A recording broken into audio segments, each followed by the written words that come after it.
Hello and welcome back to Thoughtbot's AI in Focus. I'm Thoughtbot developer and CEO Chad Pytel, and I'm joined by shiny new co-host, the Hello, everyone. one, the only Louis Antonopoulos. Hello. I'm so excited to be. I'm so excited to be official. I told you, I warned you I was going to use the soundboard today. So Right on. we are continuing our work on Thoughtbot's AI powered Rails application generator, ReadySetGo. And last week we sort of did a complete inversion of the repo. If you remember, or if you're just tuning in for the first time, we started Ready Set Go not as a spike, but as sort of an initial hello world as a command line application. And once we proved out the concept and direction and had a sense of where we were headed in terms of the code, we then created a Rails app and we started to move the building blocks that we had created in the CLI over to the Rails app. And last week, we made sure that the Rails app had all of the functionality that we needed to carry over from the command line. And then we didn't quite get to this on the stream, but shortly after the stream, we then deleted everything else and we moved everything up that was in a /Rails directory up into the root of our repo. We've since made other improvements to across the course of the week, but we did finish that from last week's stream. So this week, Louis is back, and we are going to first talk about our approach, and then ideally move on to the implementation of how will we put this? Knowledge gathering. So right now, you basically are left to your own devices to put into a prompt what kind of application that you want to generate. And that is sort of conducive to just a very simple, vague, high level prompt. And we know that the first use of Ready Set Go is going to be internally at Thoughtbot when we're doing a design sprint. And we collect a lot of information about the product and who the market is and who the users are and those kinds of things. And we want to feed all of that into Ready Set Go so that it can start informed building of the application. Right, Louis? Yeah, exactly. So we are monitoring the chat room. Feel free to leave any comments, questions, that sort of thing along the way. Before we jump into that, I think we were going to show where we're currently at with the progress that we made over the course of the week. Yep. Yeah, let me take that away. Go say add me there. Sweet. So as Chad said, we moved Rails to the root. Goodbye, Ruby script. We hardly knew you. And cool. One of the things we found was that we had to keep telling the app, hey, this is the name of the app that we just created. Again, if we're over here and we're, sorry, let's see. Let's go into this. If we're like creating a new app and we're like, whatever we want to call this app, we are now passing that along. So saving ourselves a step. A little bit ignore. This next one's really interesting, visually group and collapse tools with a chat. So as we start building, as the chat starts including both like the agent talking, but also its tool usage, we'll see this is actually, can I go into it? We might have to start a new chat. But basically, like we can then have these tools that the tool usages collapse down to make this gets very busy. This panel right here. And even if you like full screen it, like it's still a lot to see. So this was a really good user experience. And it's probably worth noting if you go back to the chat interface. We had originally planned, and actually I started a branch where we did this, where we had those tool calls and everything appear in the logs panel. And not only was that a little bit of a challenge from an implementation perspective, especially given the way Ruby LLM stock models work, but in the branch that I had going, I found that it actually didn't solve part of what we were going for, which was to make it easy to see what was happening and why, and to be like, we didn't quite like that, or we're getting off track here. because what that was the agent was typing or having conversational messages up top, but then down below a bunch of stuff was happening. And it was like being you'd have to like compare timestamps and that kind of stuff. And it was actually more difficult than we anticipated to be able to tie those things together. So for now, we've decided to group the conversational messages and the tool calls together, but the tool calls will be collapsed. Yeah, and for me also this is just like an interesting like meta thing about process because when we were doing it in the script we were like, "Oh, we have these logs and and we have this chat thread." And as we were envisioning this UI and just, sort of going off on what things might be, we're like, "Oh, that makes sense. The logs, they'll appear here." And it's a little bit that danger of like designing things and building them a little bit before you decide or you realize that you need it or how it's going to work. And so it's kind of like now this panel is probably going to go away because Right. of what you said in terms of like being able to understand the continuity. So not that we spent a lot of time on this, but it's just in a small way. It shows like try not to build too many things before you really know what Mhm. you need. Yeah. Okay, cool. So this though, visually group and collapse tools within a chat, definitely needed. It allows you to see the giant chat, but not have every single tool call, expanded. A little bit of dependabot. Make sure we're on the right branding. There were some tickets for using Rue, our CSS library. And so those have been improved. R flashes, app name every so often. the the agent would create an app that conflicted with Rails reserved words. So we've addressed that so that it doesn't. So Um, fun fact, and maybe if you're watching in chat, what are some of the words that you can't name a Rails app? If you have a guess, drop them in the chat.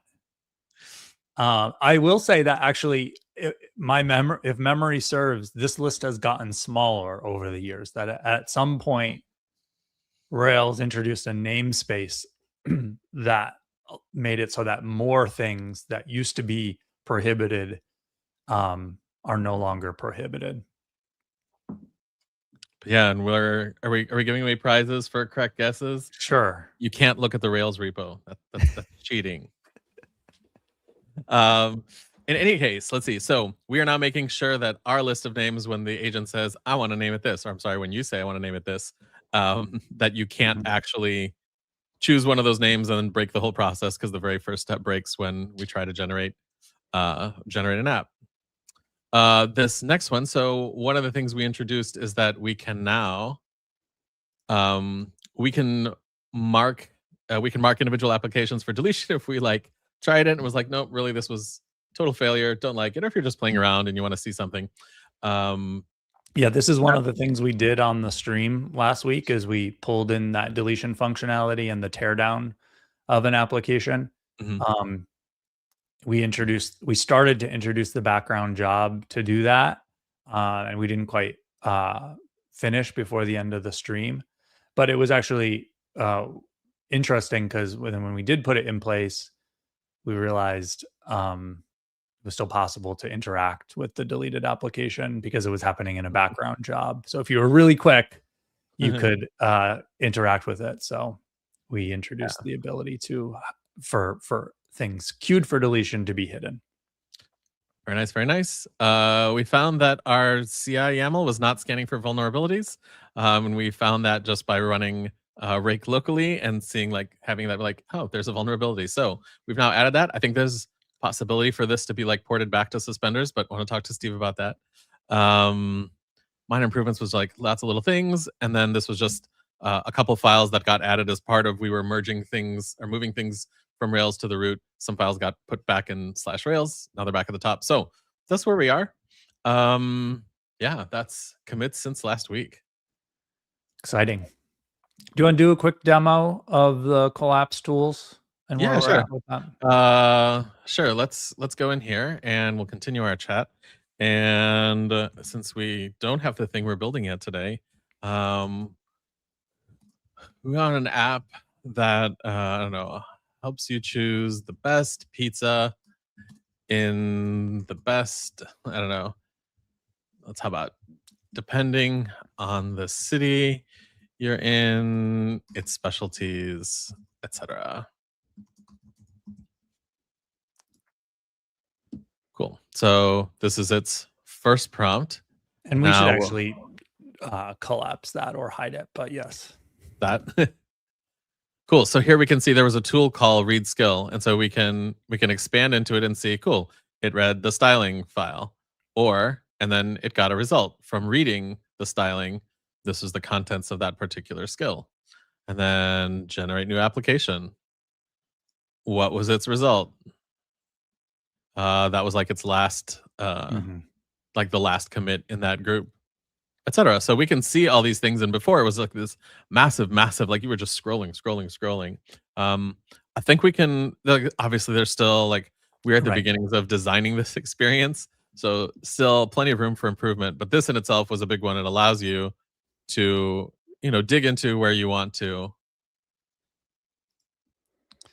The interesting Keep thing to going. me is the inconsistency. So there's a lot of times you can see where the assistant actually isn't saying anything, Hmm. but it has done the loop and it's doing more tool calls based Yeah. on the results of those tools, but it doesn't say anything about it.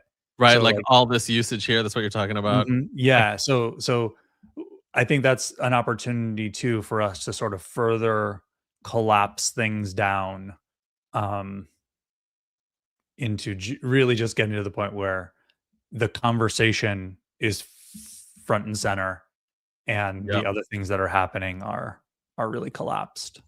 Yeah, for sure. All right, and it's going along, and I think we're not going to have anything for a while.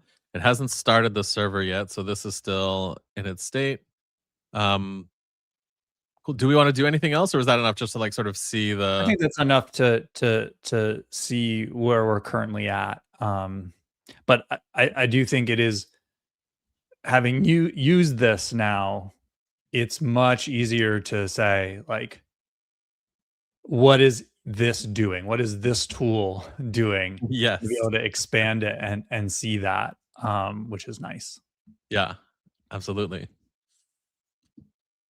Cool. And also the So reviewer. So that's text from one of the reviewers. Did you see that one? yeah. That was right. So it tried to run database migrations, and the reviewer was like, the test expects validation, but city model has no validations.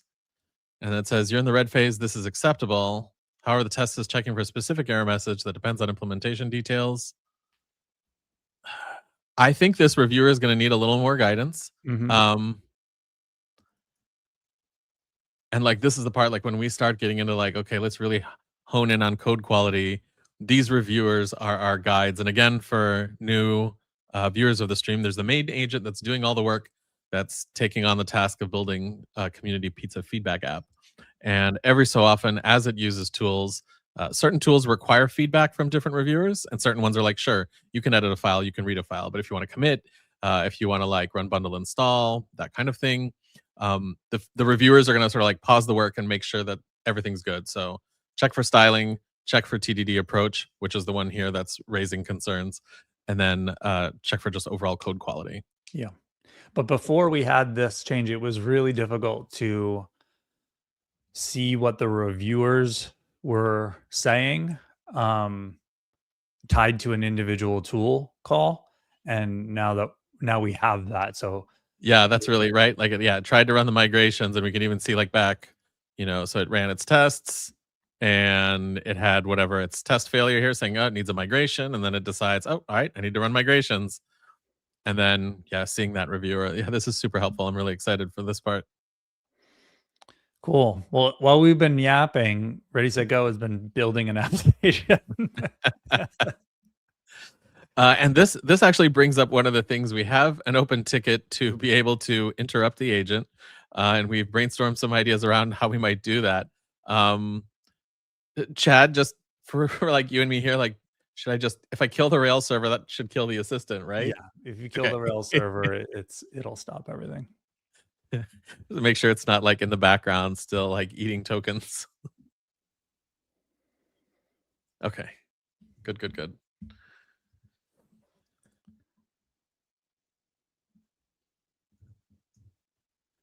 All right, and now we can see we have our whole chat, and we can go in there and sweet. All right, so it is done.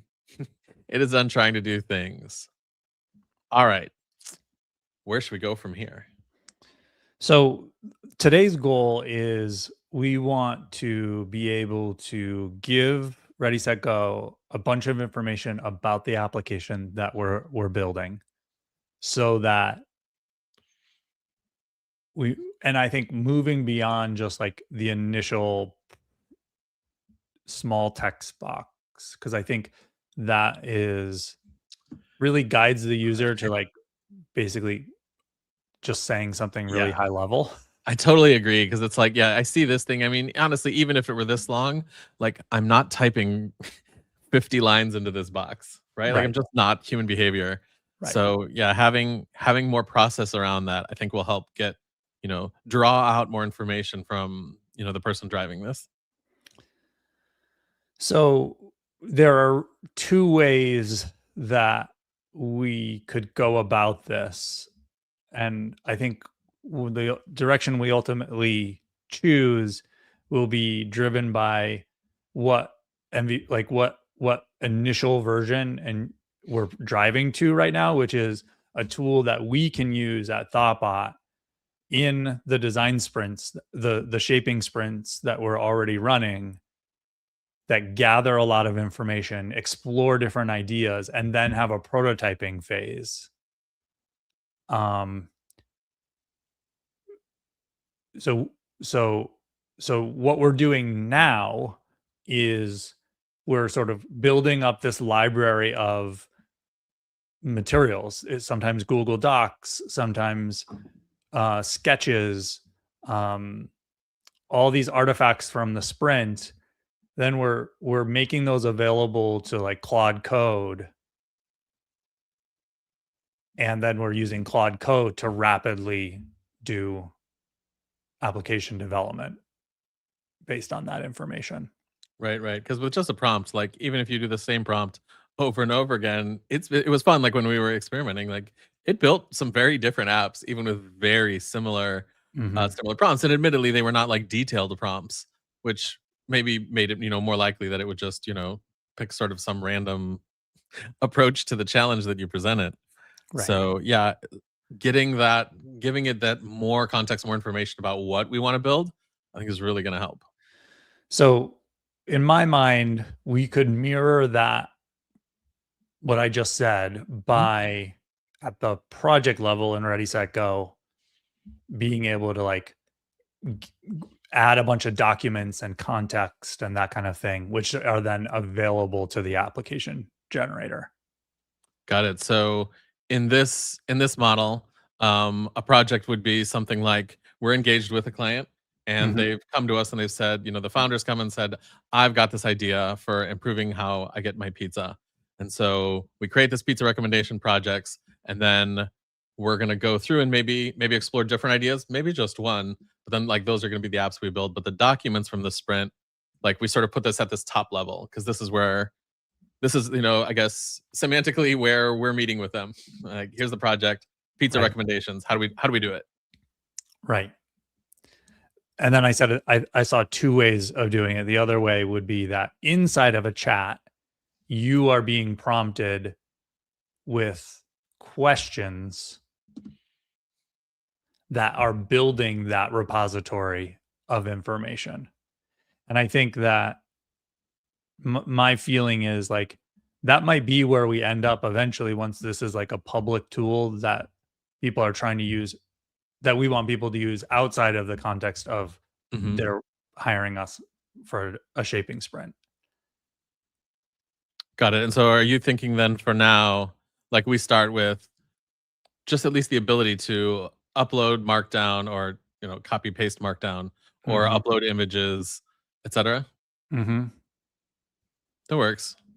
That definitely works. And this is interesting. I don't know how this fits into what we're going to build, but one of the things I found like on the development side as we're trying to make this better, we also need to build tooling for ourselves, because imagine if the thing we're about to build today, we build it.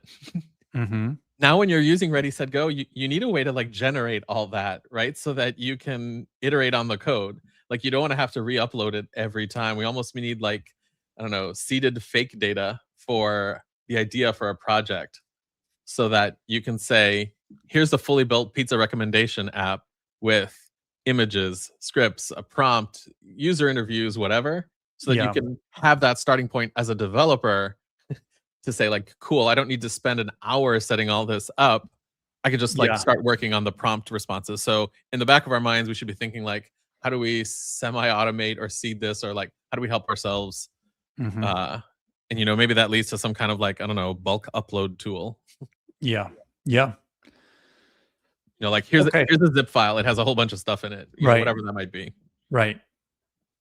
Well, now, in theory, we could take real ones from our sprints that we've done with clients, but we wouldn't be able to show that on the stream necessarily.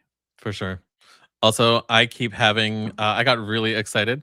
Uh, our I was working with Andrew on a project, and uh, Andrew, principal designer, and he introduced me that to the Figma MCP server, where then like your Cloud agent gets access to the actual content from like a Fig Jam or some kind of like Mhm. shaping exercise that you went through. And so I'm really excited about being able to point Ready Set Go at that, because that's very likely to be one of the outcomes of like the first couple days of a shaping sprint. Yeah. So where do you want to start? Let's start by what do we want to call these things? So we're going to create these things. They're markdown um, information. They exist outside of an application. So I don't think we're uh, so it was should we store it in the database? That seems reasonable. Okay. That means we're probably gonna have to run through the active storage install, because I don't think we have that configured yet. But that's cool. Right. That's like a couple steps. So the reason why I sort of went in that direction is because or what I said about they exist outside of the application. Because if they existed inside of the application, and I don't want to throw a wrench in the works here, but then I would actually say we should be we should be dropping them as markdown files on disk so that they can be in source control alongside of the application. Oh, I see. I see. Oh, that's a tricky one. Also, I know we have an open ticket for and I think Richard picked that one up for like we need to create a repository. Right. Or at least an online repository. I Like mean, GitHub. for Yeah. right now, obviously, like when we run suspenders new and that runs Rails new under the hood, then like there's a repo there. So we could put things at the app level, like within, and I believe that's in the RSG.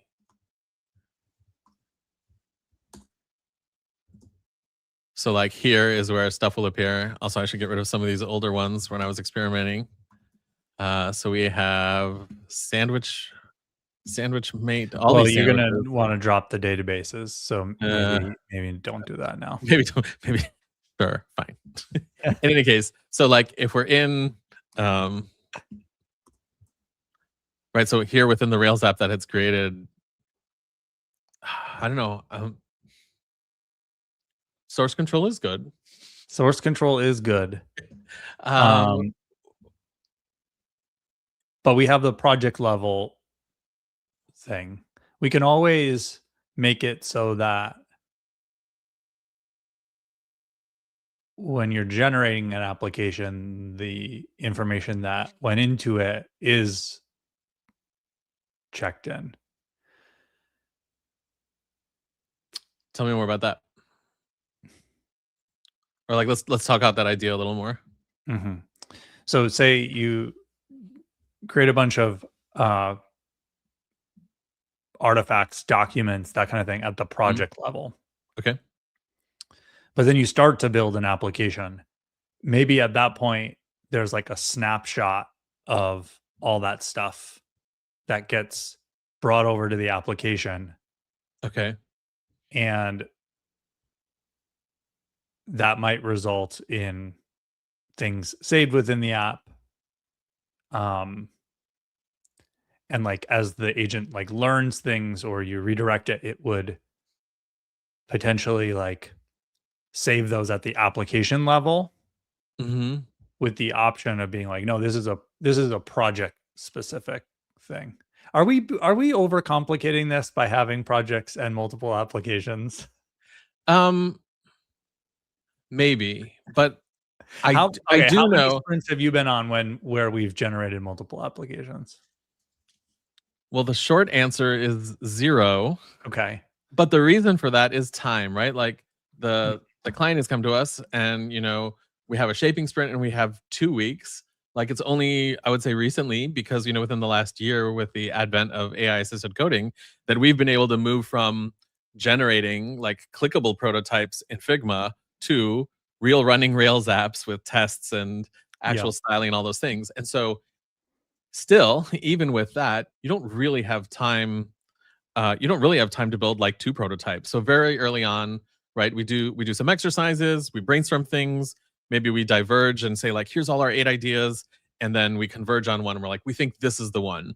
And so then we start building that prototype, and then hopefully, early in the second week, we have at least something that we can start Mhm. giving to real users, get their feedback to shape the end of it. So like, there's just not time to build multiple.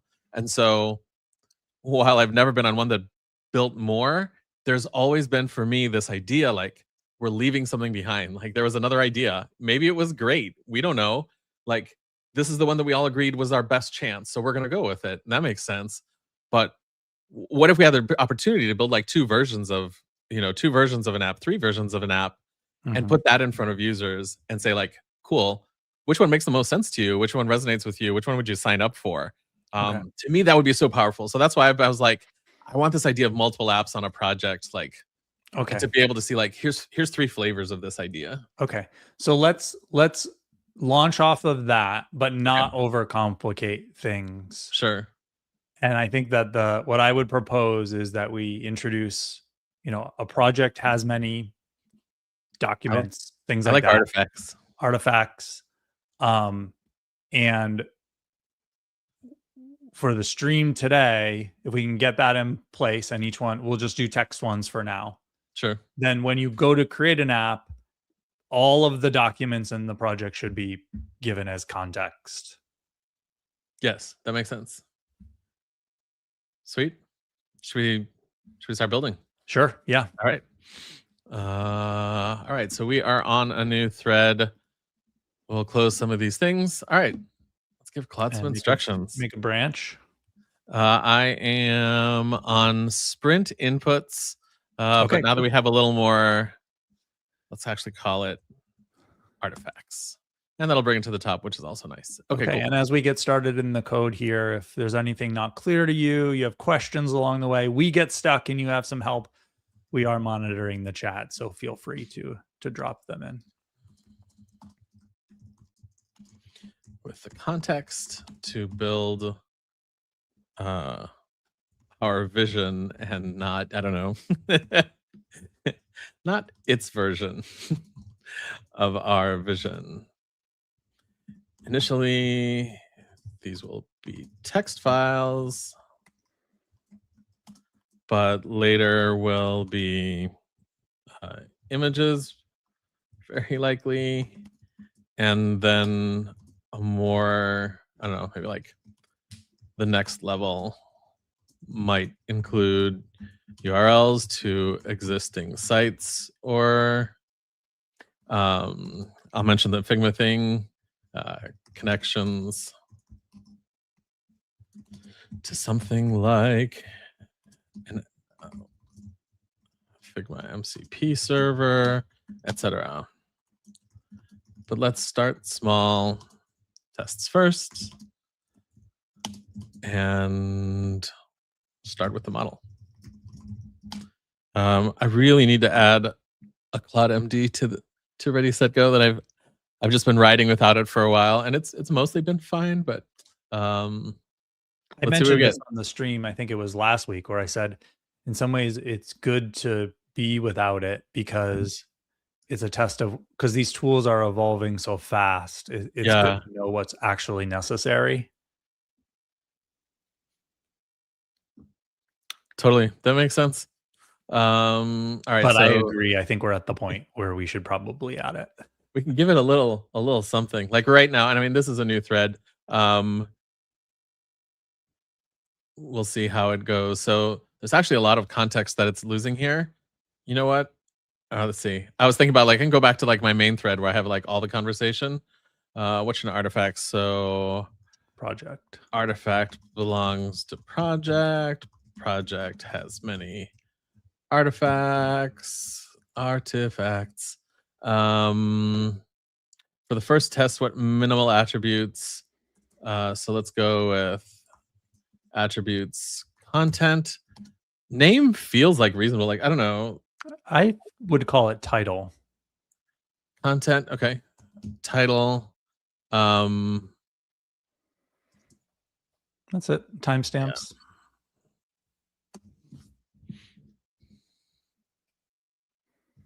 I'm gonna interrupt that. Content, title, both required, nothing else. Now later, when we add a URL, we will change that so that content is not required. But for now, let's get that in there. Let's also start pulling up some files that we are expecting it to want to add to.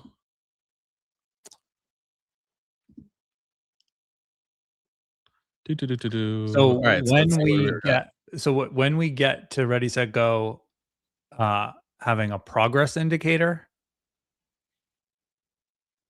Sorry, Chad. I was reading the. Sorry, go ahead.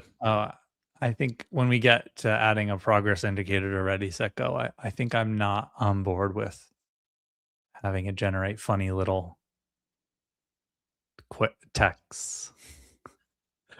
What? What do you? Oh, do you mean like the? Like I'm thinking. Gibbeting and Oh yeah. pooping and. I have mixed feelings about it. Some of them I like, and some of them are irritating. So yeah, I think yeah, that we can do that. We can make that happen. Like, just helpful messages, not much more.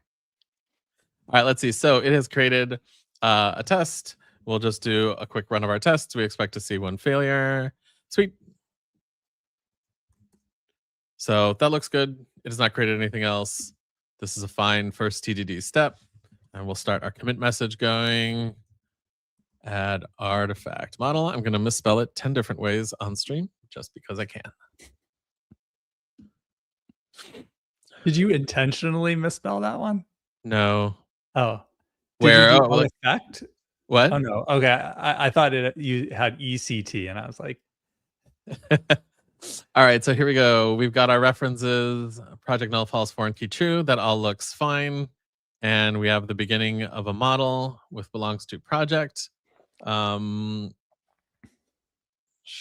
Sure. Yep, this all seems fine. So let's do that. And cool, we'll look at our changes. We have created at, updated at, and our project ID, and that's all we've defined. This all looks good, so I'm gonna go ahead and commit that. This seems like a good first step, and like I always say, I like to keep my commits small. Let's move on with the mirror association on project. So here, what I'm hoping it will do is create the corresponding project spec. Add project associations. And really, this should just be a one-liner on project spec and a one-liner on the model. Yep. Cool. It has added it. Close to alphabetically. I keep fighting this fight, but we're good for right now. So let's see. So it is expected to have many artifacts. Ooh, we are going to want a dependent restrict. So that's gonna be caught by the linter. Noted in the comments about that it didn't have a dependent strategy. Oh, it did? Oh, where was that? Right there, the last one. Should fail since it has no association yet. Run it. I didn't specify a dependent strategy. We can decide on the next iteration if you want. I'm just going to tell it, yeah, the linter is going to flag that. Between you and me, I think, let's just talk about this. So for most of the dependencies, the dependent choices that we've gone with like don't instead of like cascade the delete, it's been like no, restrict, like so you don't accidentally delete something with content that you've worked on. How do we feel from a general use case? So if we look at our biggest thing right now, It's not so currently possible to delete a project via the UI. yes, Just but the Rails console is always there. yeah, I'm just saying. So for sure. And so right now, at the moment that a project has many apps, you can't delete it. The moment you have a single app, you're gonna have to delete that app first, that you make a conscious decision that no, this project is really, we don't want it anymore. So if you create a project and you've not created an app yet, so right, you're sitting here and none of these exist, and we just start adding some documents, we haven't created these, should you be able to delete it? My instinct is no, like if you've gone through the work. Yeah, that's fine. Yeah, okay. So and then maybe we would make it so that you can delete them individually. Yeah, for sure. And I mean, I could even see a big red delete all button with, 4 confirmations. Okay, so now here what I'm seeing, cool, it did update the test. So let's take a look at that. So expected to have many artifacts, dependent restrict with exception. Awesome. That's good on the test, and has many artifacts dependent. So that is solid. Run a green. Let's actually see what we are. Are we green? Sweet. Okay. So this is one thing, just to comment, that I'm personally finding interesting, a little bit different, which different isn't necessarily bad, but I totally would have started with either a system spec or a request spec for this functionality. Yeah, I remember. I feel like we waded into these waters a while back. Yeah, and yeah, it's interesting. I know a lot of people like the big plan approach with an agent, where they're like, here's the whole feature, here's how we want to do it. I mean, kind of like what we're saying with this moment of, when you're building the app, or like, let's get all this information before you build it, and then, attempt to one shot it. Yeah, I don't even really see it as doing like a whole bunch. It would have just been more outside in. Like, what is the first thing a user would do when they would, and it would be going to artifacts new or whatever, and then posting to create, and so like that side of things, and then making those pass by going down to the model level. For sure. For sure. But again, I don't think this is wrong. It's just the complete opposite of what, what I would do. I think it's it's interesting. And honestly, I think for next week, when we rotate, we can do some more dev. And we just talked about like swapping like who's driving, so that it's easy on both of us. Like, I would like to see what that feels like, because honestly, I think I've never done that. And it's more like, I guess, like how I think about when I'm working on a feature. I'm like thinking about like, what's that foundational data unit, and like, but I'm thinking of it not like from a model perspective, but like, there's this thing, right? It's an artifact. What's it going to have? Well, it has to have content. It has to have a title. Cool. Let's build that. Because then that drives like those conversations. Like, well, what's it going to feel like? Like when we're talking about this, should it be deletable or not? And so, like, in my mind, I'm thinking about the UI. What does that look like? Sure, there's gonna be a list of them. Maybe delete icons, maybe not. But I don't know. I think maybe a more interesting thing would be, I know, I like not to get too hung up on it, was this would be fun for us to study. What gives the agent, this agent, the best context for building the feature? Is it if we start with the tiny building blocks and build up to it? Or is it if we tell it, here's the big picture feature, and then it's like, all right, well, go from there. So, all right, let's see what we've got. We have validations added. So title is required. We're building it with an empty title. Expect it not to be valid. Expect artifact errors. Can we use shoulda here? Really? Yeah. No, I'm sorry. I say that only because I don't think we. Oh, we definitely have shoulda. Oh, I know we have shoulda, but I'm like, how many tests do we actually have with shoulda? So sorry, I guess it config. It would be an expect format. It doesn't necessarily use the word should. Fair. Once again, to all our fans out there, I love mini test. But I do RSpec. Okay, so expect approved. So are you saying? Yeah, Actually, right let's there. look at another. Let's look at another project. So like this is one, like I know that like Steve and I were just working on this one. What's another validation one? Or do you already have the answer for? So like if we compare this.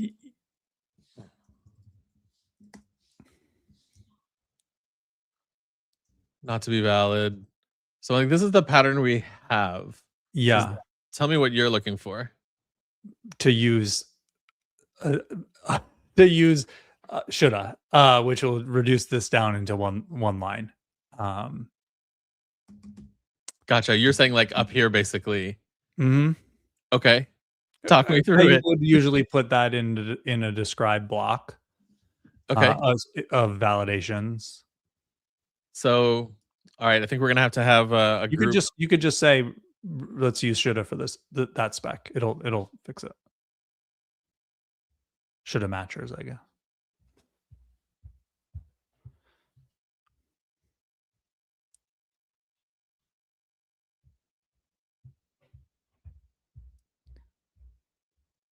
Yep.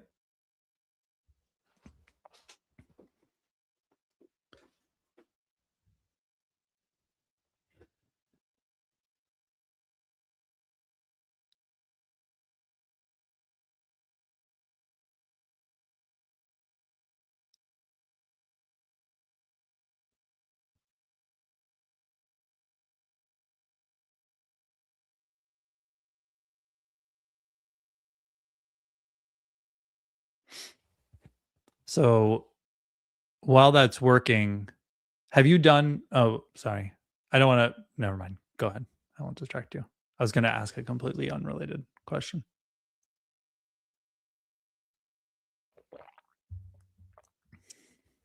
Have you done multimodal stuff before, like looking ahead to images and that kind of thing? Have you done any multimodal LLM stuff? You're muted? How about now? Yes. You're good. Not sure how that happened. I have not done multimodal stuff, and I'm very excited to do that. Yeah. I have used ChatGPT to generate images. I've been on the other side of that, but cool. All right, I'm gonna tell it sort these tests and on the model by attribute name. All right, so we're gonna get add artifact content and title. All right, so let's see what we've got. Expected validate present content. That's fine. We have the corresponding part of that. We are creating title and content. That's also fine. It'll get sorted in the migration. And then in our factories, we have an artifact factory. Did it put it in the right place? It did. App and artifact. You go, Cloud. Cool. So the thing we're missing, let's run our migrations.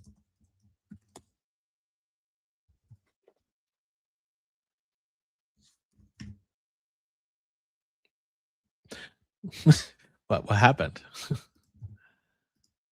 Had it already run the migration? Oh yeah. Sorry, let's do I didn't know that it did. I wasn't. Oh no, it hadn't. I did. I think I've told it in the past. So because it had already run that, it modified this one. So all right, cool. So add artifact content and title. And so this feels like a nice commit. We have the two properties. They're both null, which is what we said. We have sequences on the title content. I guess it's fine to not be sequenced. We have our validations of it. This all looks solid. Cool. Ready for the next step. Yeah, what is our next step? So I think we I have think we should move to the UI now all right. and creating artifacts. Request, let's move to a failing request spec for, and let's talk you and I vaguely. What do we imagine this is going to look like? Is this going to be like add artifact button that then like pops up a modal, or Either that or a new section called artifacts with um, a new artifact button underneath that section. okay? But Um, I think having a new artifact button down on this one line of actions makes sense for now. okay. Going to like what you just described is not something I would test because Mhm. there's nothing there yet. Like the thing I would test would be like um the routes on like create an artifact, delete an artifact, Mhm. etc. That's All fine. right, so let's do that. Let's move to a failing request spec for I don't know full CRUD on artifacts. We'll I don't know. Still thinking about the UI, but let's start with the idea that a user will click a button on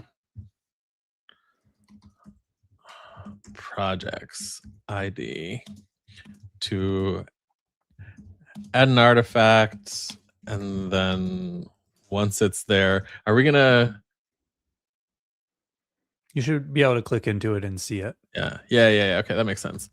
And then and we click can do some into markdown, right? it, update it, destroy, etc. Okay, cool. All right. So if we look at some of our current controller specs, and let's look for. It's funny because we have some. There's like a lot of things happening in our controllers here. This is like it's not just like add a user. Here's a user. It's like apps which have all these things. All right. Mhm. Let's look at our. Let's just start with our projects controller spec and see what we have.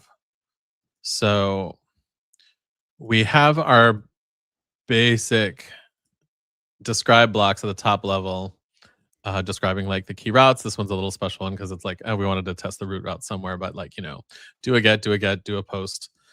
So let's see what it has done.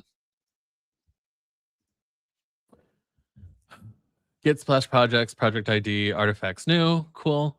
It redirects to sign in when not authenticated, and I believe that is the phrasing we've used Yeah, I everywhere. think so too. Sweet.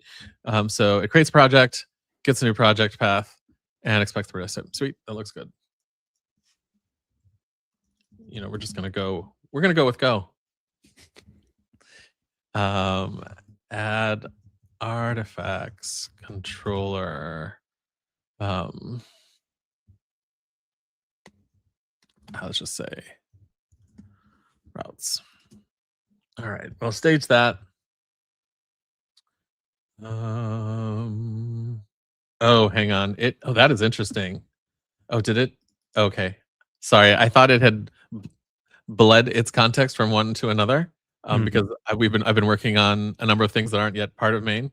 Um, No, but but that I is think still part it's of using main. the existing Yeah. accessible projects, so that's fine. But I'm really excited to use the new one. I don't know. Wow, it's thinking here. Okay, so resource projects. So just take a look at that. So that seems fine. I happen to like spacing between Mhm. blocks. So that, and let's just go with add artifacts. Cool. Functionally, I think we're good here.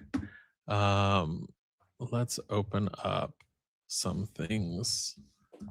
Let's open that up and the file, and now we just run this one for now. Sweet. Okay. That seems fine. Mhm. Uh, next when you're ready, I said, sure.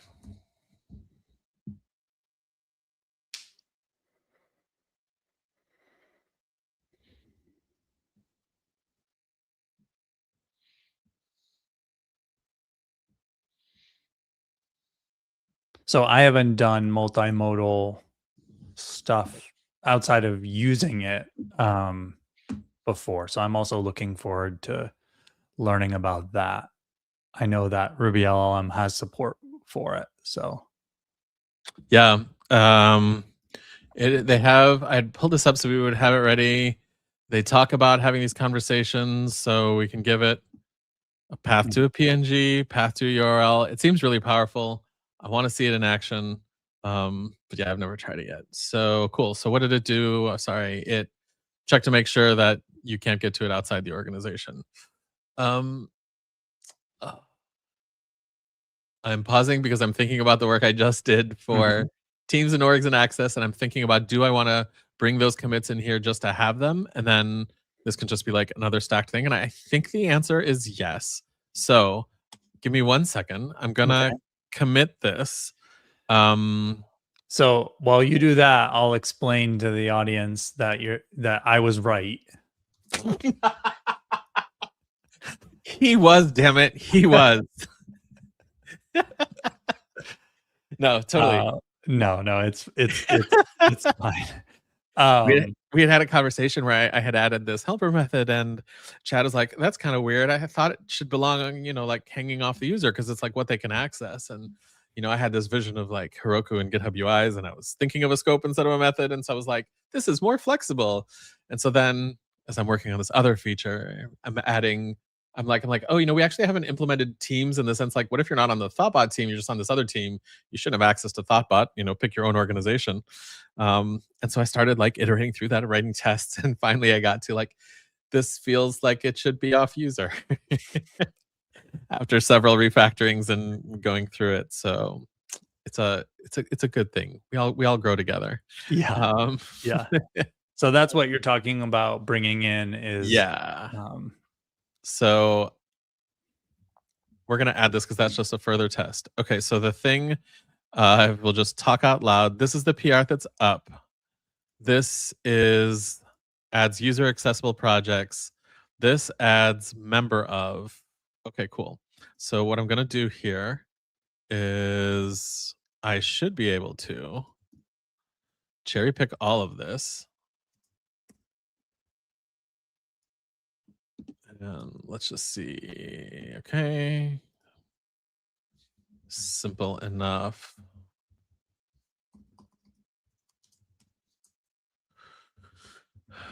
How many artifacts and expected to delegate? So really for this change, yep. All right. And now we're going to commit all this stuff down to there.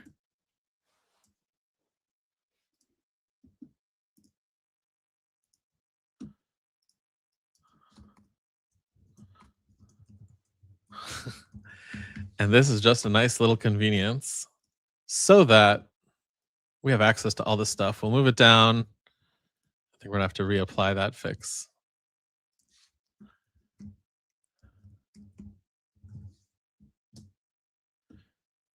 Many artifacts expected to delegate. Sure. Oh, I see. This is the, hang on. It shouldn't have that line yet.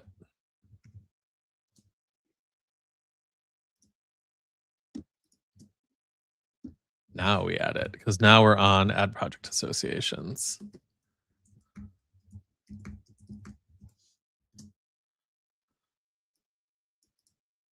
Sweet.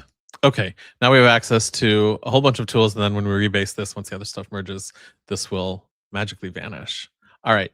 Let me give it some extra context since it hasn't worked on this one. Take a look at, for the next part. Take a look at user accessible projects and how tests use delegated references for simple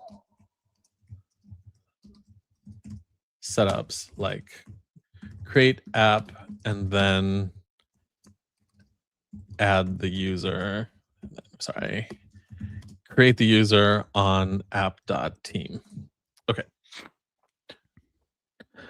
I'm really excited to get these PRs up. It's gonna really shorten our test setup so that you don't have to do things like create a user, now grab their team, now create a project, now create an org, and then like anyway, all those things just to get the user associated with the app that you created, which is the thing you want to do. Cool. While it's doing that, let's go back to our last commit, which was adding the if you don't have access to the org, it's that.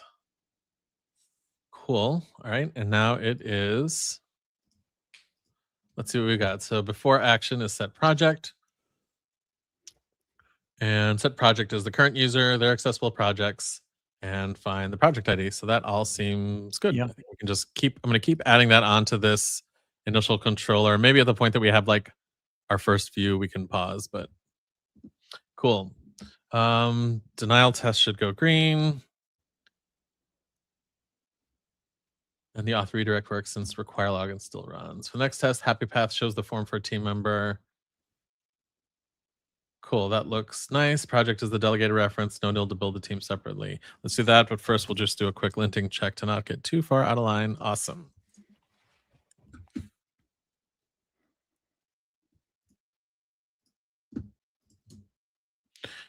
Shows the form for a team member. So we create a project, and this is the thing I was talking about now. This is a one-step, create a user that's a member of that thing's team. This is huge.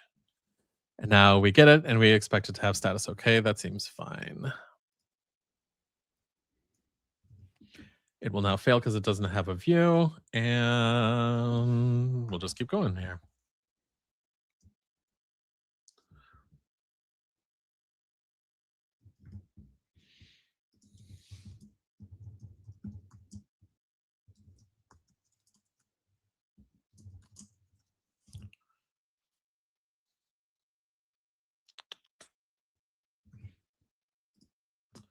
All right, let's take a quick look at its styling. It's done a pretty good job, I think, of not adding too much. Button primary all looks good. I don't remember. Yeah, I was gonna say, is gap base an actual? Okay, it is. Gap base is in our CSS, so that's good. I'm just gonna double check. Is flex? I think that's just I think we have flex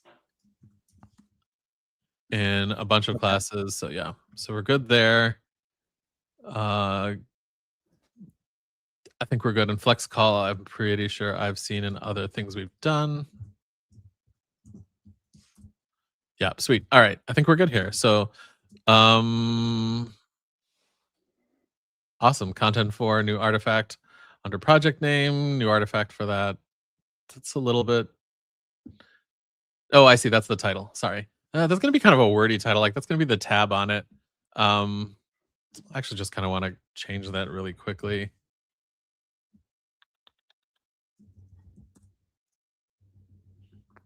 Let's just do that.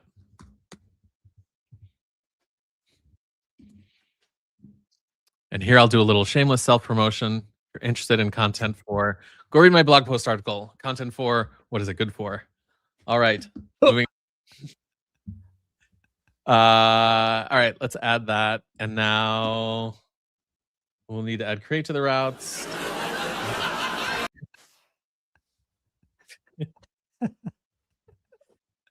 They can take that button away, you know. Middle view, just the heading, the form will be driven in, where we also need to add create. I don't know, let's mini deviate and add a button to the existing view to get to it.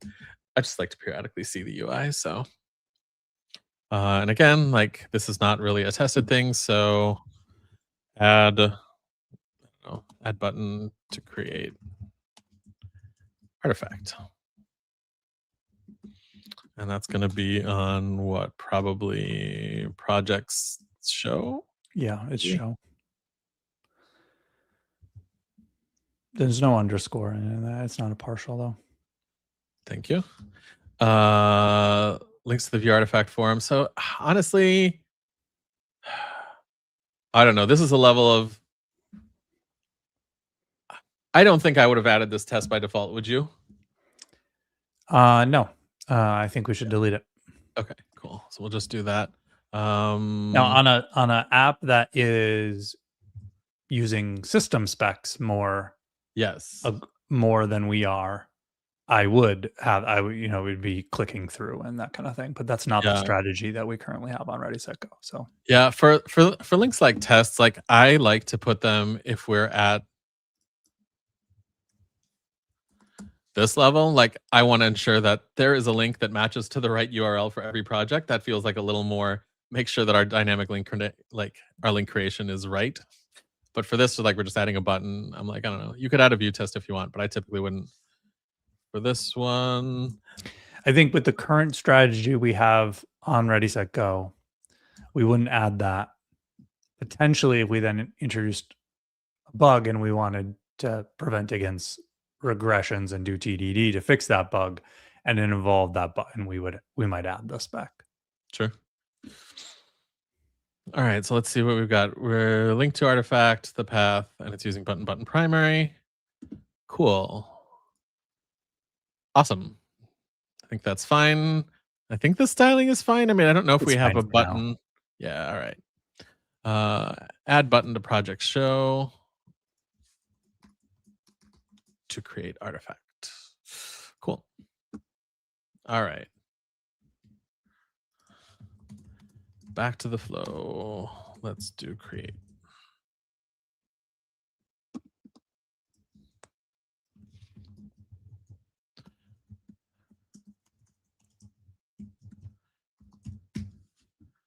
For me, this is kind of the fun part. Like I like thinking about the commit message, like what this is actually going to be while it's doing the work. And then like in my mind, it all then kind of lines up when I see it. And if it doesn't, then like that's a sign to me that, wait a minute, why are we doing this? Like Claude, why are we doing this? All right. So just want to look at the structure really quickly here. So we have our get block. Cool. We now have our post block and we have our redirect test. We have valid params for it. So sweet. Run this file. It should die. Yeah. Yeah, this is one we're coming up on the area where I have more of a sort of disconnect with this testing strategy, and I'm fine continuing to push on it. I'm not saying we should change, but Sure. it's in this strategy you dramatically increase the likelihood that you have a form that doesn't work if you end up with no coverage for the form actually being submitted.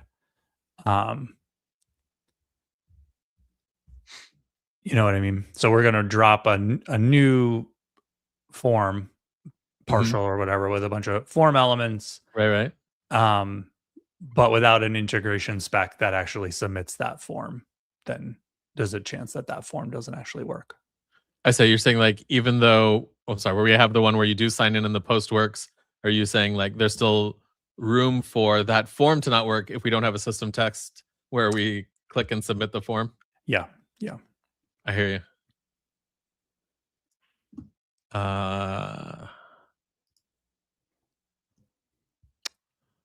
Cool. So it added the route, only new create on our controller. Set project still applies, probably. Yeah. That seems fine.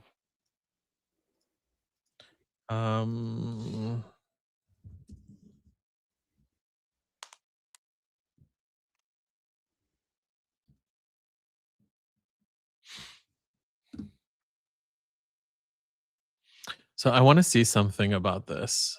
And I think, oh, I know what this is. The last thing that I'm pushing on that, on the commit, I'm sorry, on the PR that's open right now is that we need mirror tests for actually, it allows access to user on the team, but outside the organization. Not something we need to fix right now. I'm talking out to myself to help me remember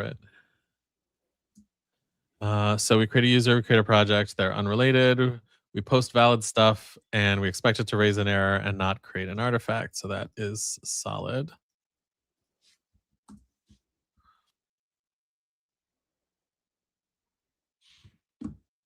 And so the next thing we would expect to see is the one where the post succeeds, it changes the number of records. Oh, here we go, invalid params. That's a good test. So we create it, the project. We create the user, they're a member of that team. We post, but now we give it some invalid content, and we expect it to have unprocessable. And that should also pass. Maybe? What failed?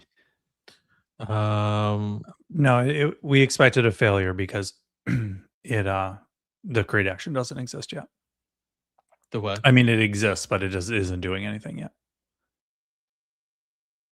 Oh, I see. The actual right, the actual route. Nice. It just wrote it, but it wrote it while you were writing or while you were running the specs. I see. Oh, you're saying this chunk wasn't there at the point that I ran it. Yeah. Yeah. So it didn't have a chance to render unprocessable. So I think if you run the specs again, they'll pass now. Sweet. Yeah. All right, let's take just a little too speedy. We create we created based off the artifact params. Artifact params is expecting. I feel like the current syntax is require. Do we use that yet? Can you bring that back? What is it? We don't yet. So well, expect and require, like, yeah, we should require. It's not just an expectation. Yep. Let's use require on the params. It's sorted in the right place. So once it changes that, that's fine. This redirects to the project path. That makes sense. And then we render new unprocessable. That is fine. Re-renders the form is the thing we just tested. Params require. Oh no, actually, I'm sorry. This is. I think I got it backwards.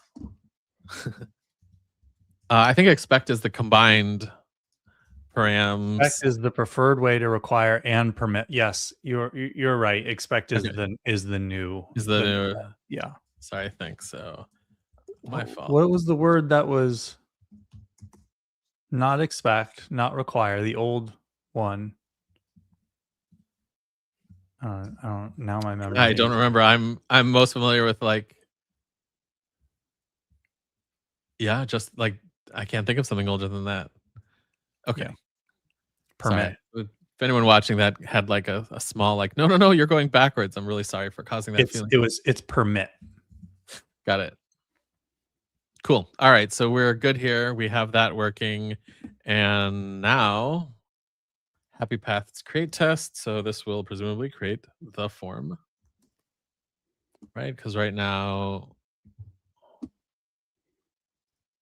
we just have an empty page. Can't do anything. So I'm expecting the next thing creates an artifact. So it creates a project, users on their team. We post with we post with that. I'm just going to take a moment here. Very important. No, it really is. Like when you're working on a big project, especially like having consistency in the. I thought we had changed it to not be cars because that was confusing, and we switched to Thoughtbot stuff. I mean, we changed our users and we changed like the seed data to not seed it with cars because that didn't make sense. But within the tests, I feel like this totally makes sense.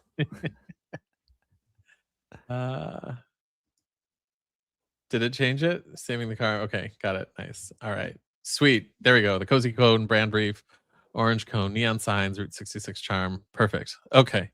We are going to keep that going. So that should fail. We don't have a view. Let's do the form. And we'll keep adding on.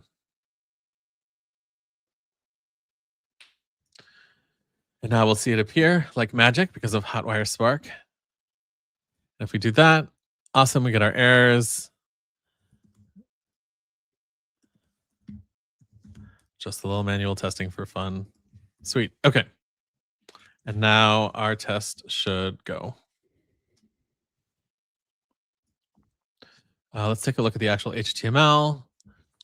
Again, the classes look fine to me. Just doing a quick scan, the structure seems fairly simple enough in terms of if we need to do any extra styling later. Yeah, it's fine for now. Labels, text areas, all the things match. This looks good to me. Mm-hmm. Um, and then just confirming, right, that when you're here, cancel does take you back. So that seems all fine. In the case where you have like complicated cancels where they go back to not where you think they would, I would definitely add coverage for that. But I think for this where we're just doing a normal like hop back, I think that's fine. Is that everything for create? Or I would think like listing them would be the next thing I would want to Yes. do. Yep. Yeah.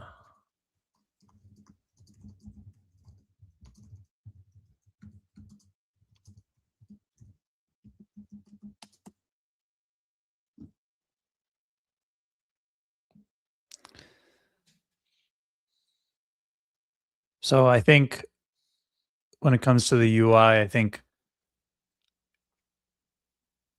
if you have apps being listed above artifacts actually makes sense. I think so. Yeah. Like they're more of like a resource, and once you've done it, they're certainly not going to be the top thing you want to see. Mhm. Yeah, I think that's good. What did it create? It shows the project's artifacts.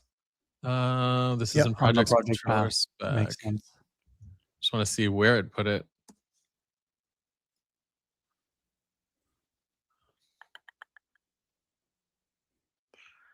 It links to each app and it shows the yeah, okay, this feels like a good spot. So we create 2 artifacts and the user's member of the team, and we get it, and we expect the response to include these things. Yeah, that looks solid.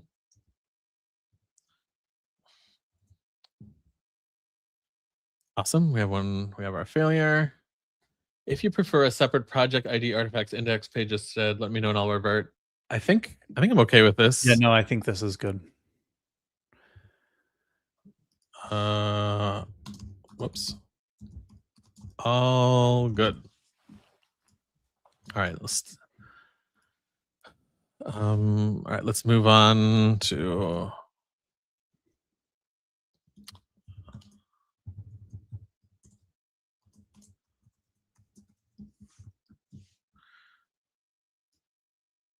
all right, so now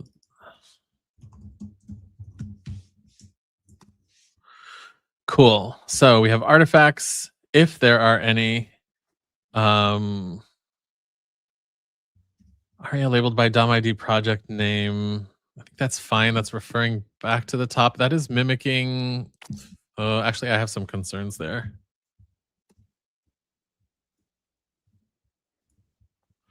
So under apps, we have this, and that's referring back up to here to the H1. And now we have another ARIA label also referring back to that. I I don't think this is right. We do have an open ticket to do like before we've built like too much more, like an intentional accessibility pass on the whole app. So for now, I'm gonna let this go, but I don't think this is right. Okay. I just don't have a quick suggestion for how to make it right. So moving on, for each artifact, we show its title. We don't show its content. I could see us adding that later, maybe like a little preview of it. I think that would be helpful. I don't know. What do you think? Would you add that? Do you want to just keep going for now, or do you want to I show a would little just keep bit? on going for now. Okay. And so we have no artifacts yet. And in our tests, okay, good, but add coverage for the no artifacts case and include that the no artifacts text is not visible when there's Actually, I think we should, from a UI perspective, I think the artifact section just shouldn't be there at all. okay. How does that sound to you? So we won't have this. We would just this whole thing. I'm sorry, this Mhm. whole thing is gone. Yeah, I think that's fine. Until you add an artifact, and then there would be an artifact section. The no artifacts is not visible. So we're gonna keep that request. Whoops. Let's hide the entire section until there's at least one. And also, cool. So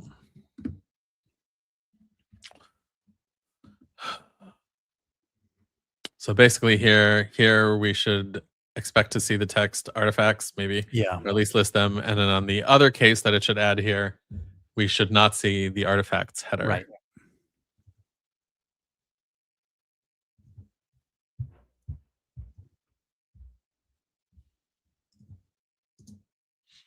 Shows the project's artifacts. All right, so actually,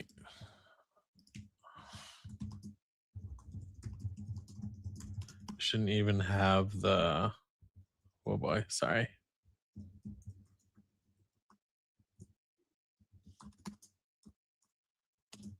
Text at all.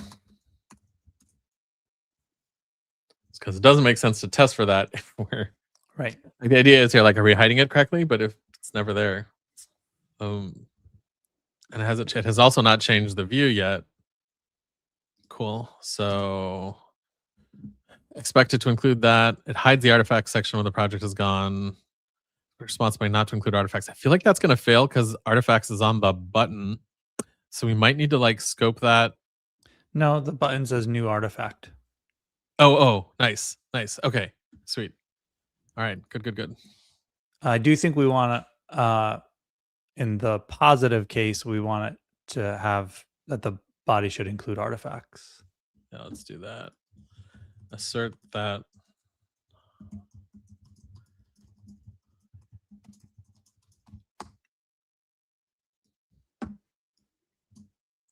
All right, so change-wise, now the whole thing is scoped within project artifacts any.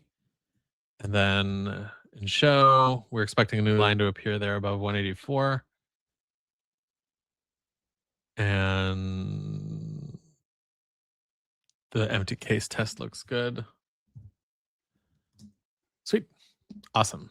That looks solid to me. How do you feel? Yep, good.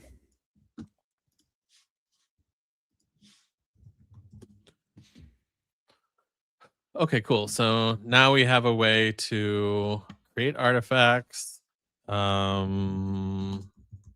Pizza menu. Chad, what is your favorite pizza? Buffalo chicken right now. Buffalo chicken? Mm-hmm. Content. This is the best pizza. All right. Cool. So we have this. Okay. Right, do we want to introduce the show page now? Or do we want to go ahead to actually feeding it in as context so we can see? Yeah, I think maybe feeding it in as context. Like if I were developing it, I'd be like, I'd want to finish this out. But for the sake of the stream, I know we're also really close to the end. Yeah. Get projects artifacts ID. So this is starting to go in on the show, right? Yeah, artifacts ID. Okay. We're gonna stage that one and not commit it. All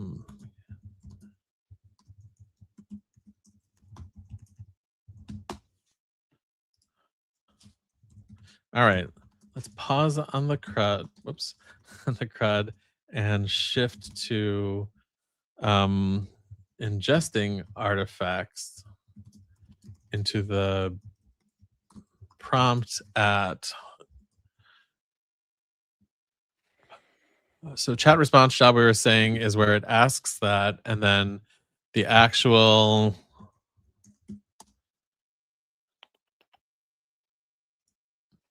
here is where we first talk. So maybe we just bring it into here. Yeah, I think this is, even if we end up moving it, this makes sense for now.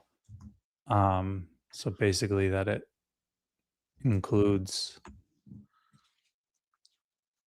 all that in the instructions. Cool. Buffalo chicken, you say, huh? Yeah, I know. It's just no. I'm not judging. I don't think I've ever had it. Really? Is buffalo chicken? Is this a Boston restaurant? No, like a pizza with buffalo Oh. chicken and blue cheese on top of it. Oh, okay. No, I still don't think I've had that, but that Okay, sounds I amazing. highly recommend. Sure. All right, so let's do this. Let's grab some ingredients. Actually, I wish I want. Well, we can't edit artifacts now, so That's okay. We'll add a new artifact. I want the printable. you're getting very distracted by Just a the little bit, just a little bit. Yes, yes, yes. No. Oh no, I don't want any of yeah, that. Okay, come on. fine. It was working. All right. I was giving it space. So includes the project's artifacts in the instructions. So we create an app, we create an artifact with some stuff, and then we create the chat app, and then we stub LLM, and then we ask, make it cozy. Okay. Yeah, And it's then a small thing, but I think we probably wanna, I don't know, preference, like, the title to include, like, pound pound, so it's like an H2 or something? are you saying in the expectation to do that Yeah, or yeah. Do would we want it to be included in the instructions where the title is a title?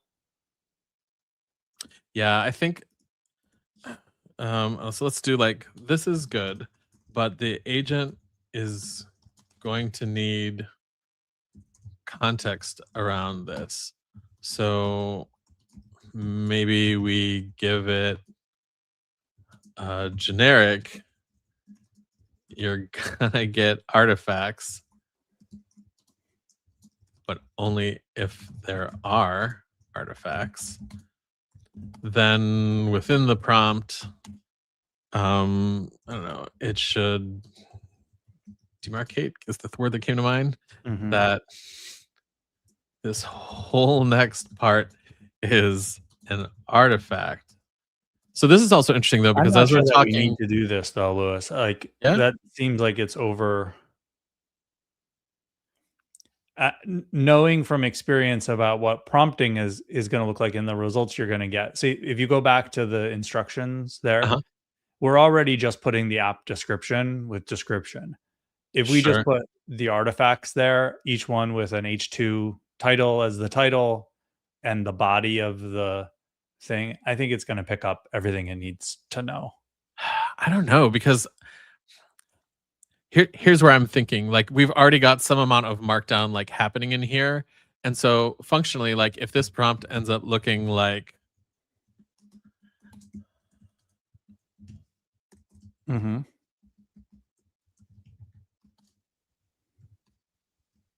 I don't know, ingredients, and then, right, we have stuff, and I don't know, like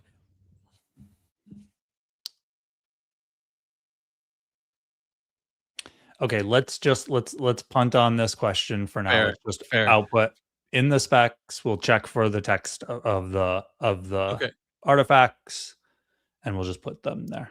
okay, so do you want to give So it a no generic. changes. That spec was fine. Okay, cool. Stick with what we got here.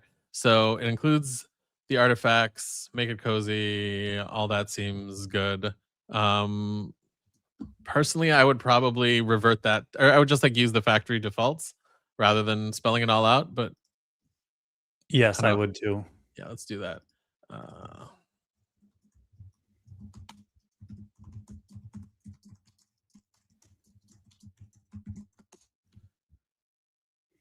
and then I really I think I literally need to go try this chicken maybe today. I think you've just decided my dinner. Good. Do you Do have you a good pizza place? we have a few. I Mhm. trying to remember if I don't know that I've seen buffalo chicken on their menus, but I'm gonna find one. Um, I'm reminded of Boloco, and like one of my favorite things to get was their buffalo chicken Yep. wrap. Yep. So good. That was like my go-to. Mm. So I guess turning that into a pizza that makes sense. It's also buffalo chicken calzone is Oh, good too. nice, nice. All right, let's check our test. We now have a much cleaner reading test. We have chat ask test, make it cozy, and we expect it to have received that. That is fine. So pass artifact content into initial, I don't know, chat ask.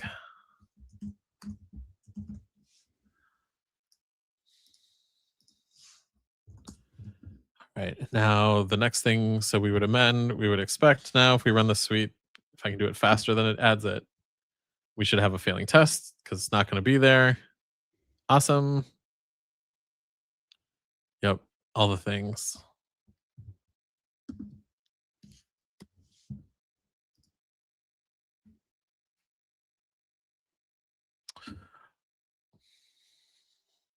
That's interesting. It makes sense to introduce it as a Like helper as a method. yeah, okay, cool. All right, so we're doing a map. So for each artifact, the title, some line breaks, the content, join with more line breaks, and then it does that. Yeah. Okay, But yeah. the artifacts title is going to be there even if there aren't any artifacts, which is a little bit of a problem. Yeah, that's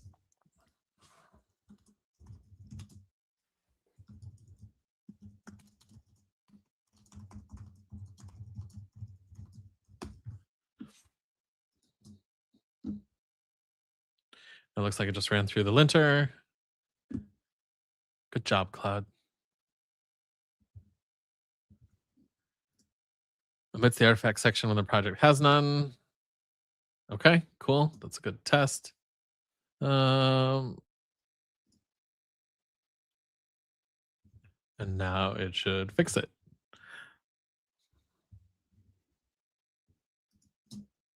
Sweet. So returns blank if they're none. Otherwise, we add artifacts and we add the items to it. That looks solid to me.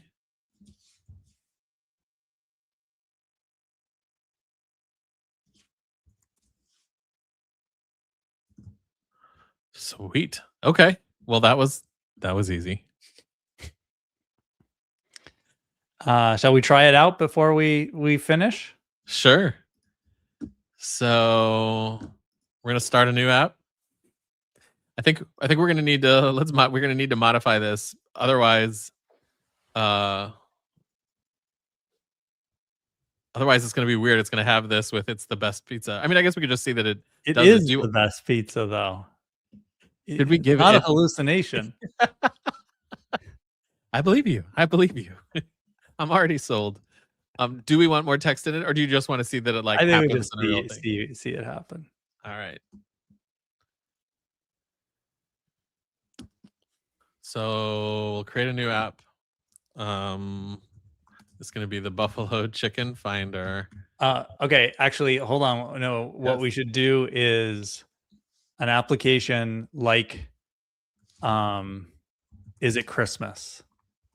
But it will be, is buffalo chicken the best pizza? And it will just say, do you know what is it Christmas is? I don't think I do. It's a site where isitchristmas.com, it says no 364 days of the year. And on Christmas Day, it says yes. So Amazing. this will just be, yeah, an application like, is it Christmas? Now, this really should be part of the an artifact that we create.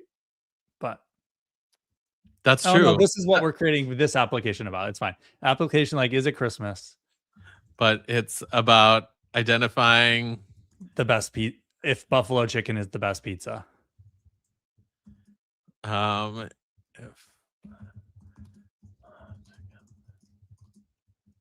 right. And it's an evaluator. All right. Okay. Let's do we do we pass the description? We do. Okay, we do. Cool. Yeah. All right. Create the app. Yeah.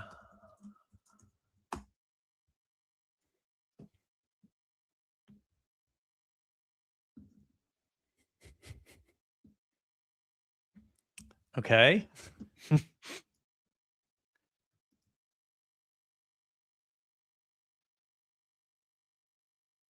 This could be one of the UI bugs that I know we've said we want to work on. Like it is doing things. It is right. Can you refresh the screen? Yeah. There we go. Yeah, okay. That happens sometimes, and I can't figure out why. We'll have to dig into that. Um, but let's go back to the beginning. So we can see that in its initial prompt, we have Yep. that, and then here is our artifacts section. Pizza menu for Buffalo Chicken. This is the best pizza, and now this is the rest of our how to TDD. I would definitely like to find a way to reduce this initial prompt. Yeah. Like it's such a long thing that like really hide from the user. I don't know. Well, I think we probably shouldn't show it to the user at all, but Yeah. Let me read the skill files. Is it Christmas? It tells you whether buffalo chicken is the best pizza. The answer is always yes. Good, good. Hey, got it. This is a simple, fun, single page app. Let me follow TDD strictly. Good, good. I'll start with request spec that should display the answer. And cool. It's reading files, ran through our generate. And meanwhile, over here,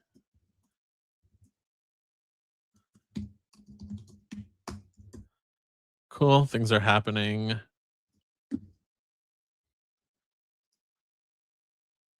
I want to go over here and add a repository and ReadySetGo projects and Buffalo Chicken Evaluator. I just kind of want to watch the repo in action. So we have our initial commit from Rails new and running suspenders. We add Ru, we expand Ru's CSS, we enable clearance. We have permissions so that we can, once the server is up, this frame will actually render the Rails site because otherwise Rails says you can't show me an iframe. And now this was its first commit. It's a little adjacent to what we're doing. I'm just curious. Like I haven't gotten to see like its current quality of build. We have an evaluations controller. We have a show route. Is buffalo chicken the best pizza? Yes. Is it still working? It's routed to that. It's a good question. It looked like it just tried to load it. Mhm. Can you go Displayed the back? answer. I I love these tests. I want this app. Um, Can you go back to Ready, Set, Go? yeah, for sure. So it did try to load the start the server and load it, but it didn't. You want to click on try again? Maybe the server wasn't. There we go. There we go. Always has been, always will be. Dad, I think our work here is done. I think so. You know, we really should just forget Ready, Set, Go and just launch is buffalo chicken the best pizza.com and then treat it like the $1 million homepage where Yes, yes. pizza places can buy a pixel on the site to advertise for themselves. Chad, I'm sad that I think we're probably minting a new millionaire and it's not me.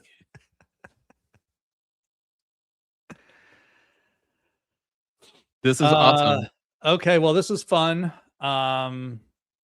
We've definitely got the building blocks of these artifacts, which are going to be really useful in terms of communicating and setting up the project before. For sure. Just for a little bit looking forward, at the point that we're doing something like images, are you imagining like we're basically gonna like read that off disk or wherever we end up decided and like have that as like a separate, like maybe tell it like, hey, I'm gonna give you some images first and like loop through them all and give it all the artifacts like in its own, like in a tight loop, and then say, okay, now build. Yeah, maybe. Okay. I also don't know, like, all this stuff is context, but there may be some things that, like no, this is, like I was gonna say, there may be some things that it doesn't need upfront, and Mhm. maybe there'd be some sort of rag or tool for it to look things up. Okay. But when we think about what we're currently doing and the kind this information is so foundational, it usually is just provided all up front as the Yeah, context. that makes sense. I'm excited to keep building this because to me, this is the part where This is the part where it becomes real. Like if you just have a prompt, you can only type so much. And this is where we can say, no, no, no, here's the whole vision. And then to watch that come to life is going to be pretty exciting. Yeah. But in the meanwhile, we will always have our Buffalo Chicken Evaluator. Okay. Thank you so much for watching. We will be back next week. And we'll work on something with ReadySetGo. Potentially implementing some designs that we have in the works. But if not, I can envision that we'd continue working on this artifacts thing and move into the multimodal functionality and all that good stuff. Awesome. Thanks, everyone. Thank you all for watching, and we'll see you next time.